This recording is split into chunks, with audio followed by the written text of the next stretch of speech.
Hi. I usually extemporize my videos, but for this one I'm going to be doing something a little bit different. On this matter, on this subject, I think it's sufficiently important that I'm understood and manage to stay on point that I read from a script.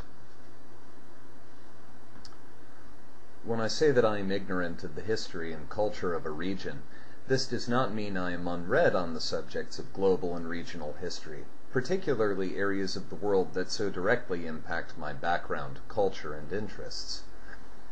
Rather, I am also sufficiently well-read on the subjects of hermeneutics, cultural analysis, anthropology, and social philosophy to appreciate how little understanding those history books actually yield. The gulfs between cultures are often broader and smaller than we generally appreciate. We eat, we celebrate, we love, we mourn.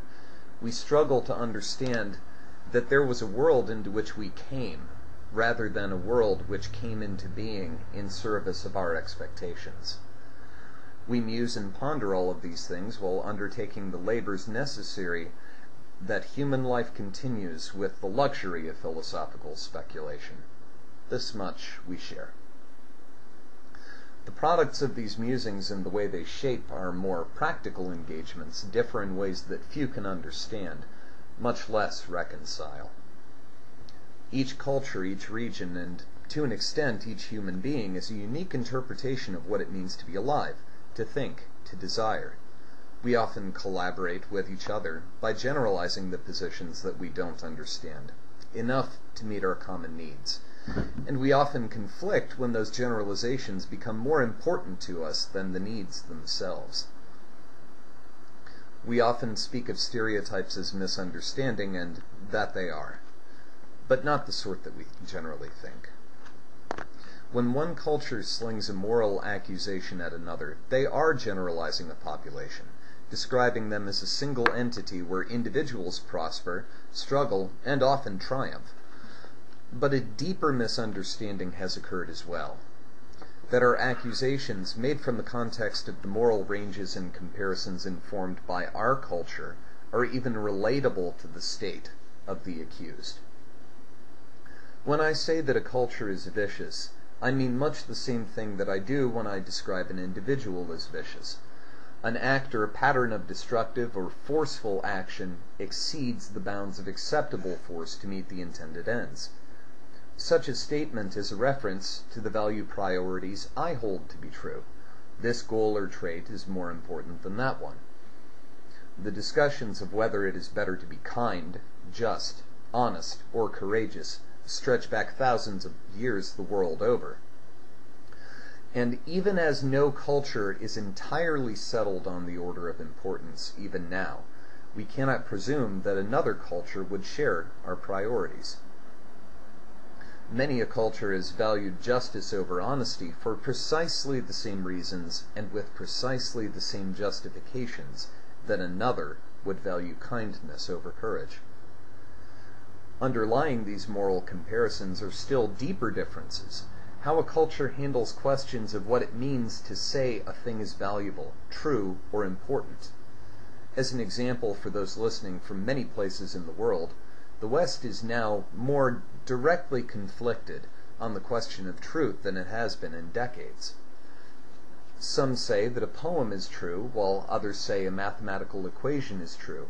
And while few would confuse these two expressions, we wrestle between those statements, asking if a poem must be true as an equation is true, vice versa, if an equation must be true as a poem is true, and along the way asking if a religious ideal is true as a poem is true, as an equation is true, or is true in a different fashion altogether.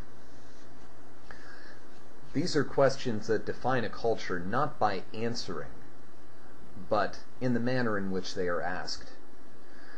The manner in which those questions are asked, and the manner in which questions are asked in general, is the work of philosophers all over the globe.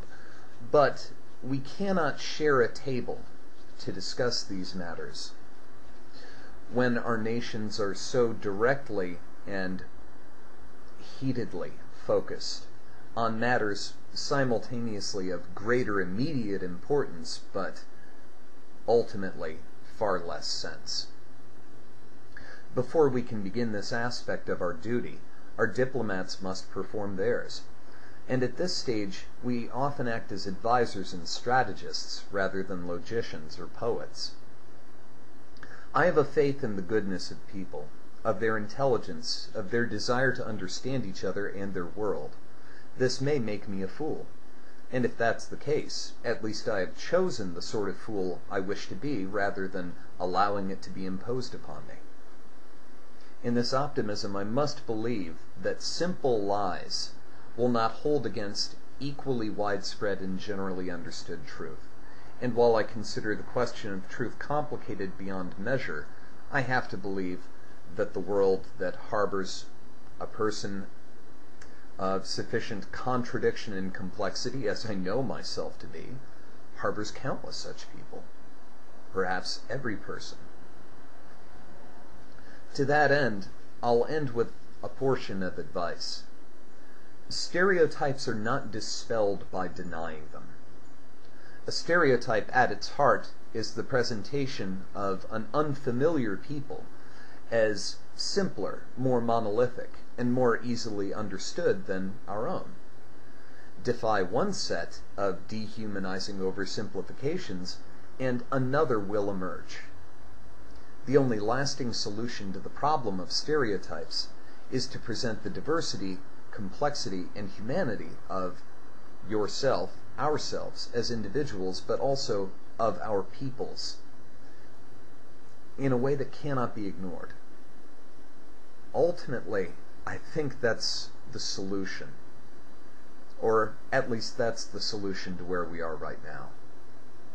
We need to be put in a position where it is impossible to ignore that every absurdity, every contradiction, every passion, every all too uncommon act of nobility that marks our lives, the lives of ourselves, our family, our loved ones, those with whom we are most familiar. These things also mark the lives of those with whom we are least familiar.